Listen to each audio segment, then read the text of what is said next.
नमस्कार दोस्तों, स्वागत है चैनल पे। दोस्तों, आपके घरों में रेगुलेटर तो लगा हुआ ही होगा और रेगुलेटर के अंदर काफ़ी तरीके के रेगुलेटर आते हैं। डीमर आता है, 7 स्टेप, 4 स्टेप, सस्ता, महंगा, अलग अलग तरीके के आते हैं। तो अपन इसको खोल के इसके पीछे की गणित समझते हैं कि इतने महंगे और सस्ते क्यों आते हैं और क्या इसमें अलग अलग फ़र्क होता है। डीमर में क्या अंतर होता है, 7 स्टेप में, 4 स्टेप में, तो ये अलग अलग तरीके क्यों होते हैं। तो देखिए दोस्तों, इस सबको मैंने पीछे से खोल लिया है और लगभग लगभग ये सभी रेगुलेटर इसी प्रकार से बनाए जाते हैं। इसके अलावा कोई भी रेगुलेटर अलग तरीके से नहीं बनता है।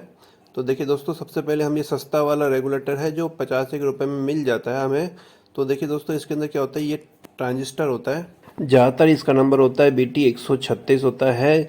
इसको ट्रैक भी कहते हैं। तो दोस्तों, ये सबसे चीपेस्ट रेगुलेटर होता है। इसकी गारंटी भी सेम होती है और कई बार ये अच्छा भी चल जाता है। तो दोस्तों, इसके अंदर देखिए, आप ज़्यादा सामान नहीं लगे हुए हैं। एक दो रजिस्टर लगे हुए हैं, कैपेसिटर लगे हुए हैं और इसमें एक छोटा सा डायक लगा होता है नीले कलर का। ये सबसे इम्पोर्टेंट होता है। इसके अंदर ये होता है कि जैसे ही आपको इसको एसी की सप्लाई में सीरीज में लगाते हैं तो यहाँ पे जो रोटरी ये स्विच है दोस्तों, ये एक रोटरी स्विच नहीं, ये वेरिएबल रेजिस्टेंस है। इसको जैसे ही आप कम ज़्यादा करते हैं तो कुछ वोल्टेज होते हैं वो हमारे हमारे ट्रैक तक पहुँचते हैं और यह इसकी सप्लाई को कम ज़्यादा करने का काम करता है। इससे इसको पता चलता है कि कितना इसको सप्लाई आगे पास करनी है, कितनी नहीं करनी है। तो दोस्तों, ये देखिए, दूसरा है हमारा थोड़ा सा महंगा वाला है, यानी कि ये 100 रुपये ऊपर आप इसको मान लीजिए। इसमें देखिए अच्छी तरीके से अच्छे कंपोनेंट्स लगे हुए हैं और सबसे इम्पोर्टेंट होता है कि इसमें जो कंपोनेंट होते हैं ये हमारे पंखे की हमिंग को ब्लॉक करते हैं।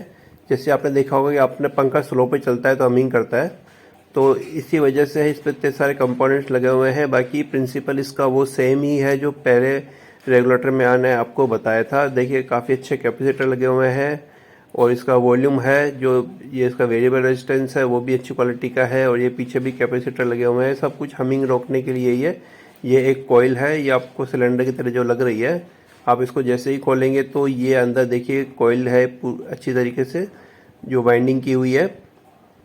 तो देखिए दोस्तों, आपको इस तरीके का ही रेगुलेटर ख़रीदना है क्योंकि ये अब जैसे आप पंखा चलाते हैं तो आपकी रेडियो में या फिर आपको एक हल्की सी हमिंग सुनाई देती है। उस हमिंग को रोकने के लिए थोड़ा सा बेटर बनाया गया है और कंपोनेंट इसमें अच्छे लगे हुए हैं तो ये लाइफ टाइम चलता है या फिर काफ़ी दिनों तक चलता है, ख़राब नहीं होता है। एक देखिए दोस्तों, ये बिल्कुल ही हमिंग फ्री रेगुलेटर होता है। ये आपने देखा होगा जो पुराने ज़माने में बड़े बड़े रेगुलेटर होते थे उसके अंदर बड़े बड़े रेजिस्टेंस लगे हुए थे, तो उसी का ये छोटा सा रूप है। क्योंकि रेजिस्टेंस काफ़ी बड़े होते हैं तो यहाँ पे कैपेसिटर इसको लगा दिए गए हैं। तो कैपेसिटर लगाने से क्या होता है कि इसकी या तो स्पीड बहुत ही कम होती है या बहुत ही ज़्यादा हो जाती है, तो इसमें यह प्रॉब्लम आती है। और ये रोटरी स्विच है दोस्तों, ये वॉल्यूम नहीं है, ये सेलेक्टर स्विच है। जैसे आपने एक रेगुलेटर को जैसे घुमाया तो इसमें लगा हुआ कैपेसिटर आपकी पंखे की सीरीज में जुड़ जाएगा। और देखिए दोस्तों, आपने जैसे ही इसको दोबारा इसको सिलेक्टर स्विच को घुमाते हो तो इसमें दो कैपेसिटर आपस में पैरेलल में जुड़ जाते हैं और तीसरी स्टेप में तीनों कैपेसिटर पैरेलल में जुड़ जाते हैं और चौथी स्पीड के अंदर आपके जो कैपेसिटर है वो पैरेलल में जुड़ते हैं, वो सब डायरेक्ट हो जाता है। तो इस तरीके से इसका रोटरी स्विच काम करता है, सिलेक्टर स्विच काम करता है। पुराने वाले रेगुलेटर की एक छोटी सी कॉपी है। तो ये सबसे बेस्ट, अगर आपके पंखा हमिंग करता है तो ये सबसे बेस्ट है। इससे बिल्कुल भी हमिंग नहीं आती क्योंकि इसके अंदर आपको कोई भी ट्रायड नहीं लगा हुआ है, कोई भी डायक नहीं लगा हुआ है। इससे वोल्टेज को कंप्रेस नहीं किया जाता है, इसको सीरीज में डालकर वोल्टेज को कम किया जाता है।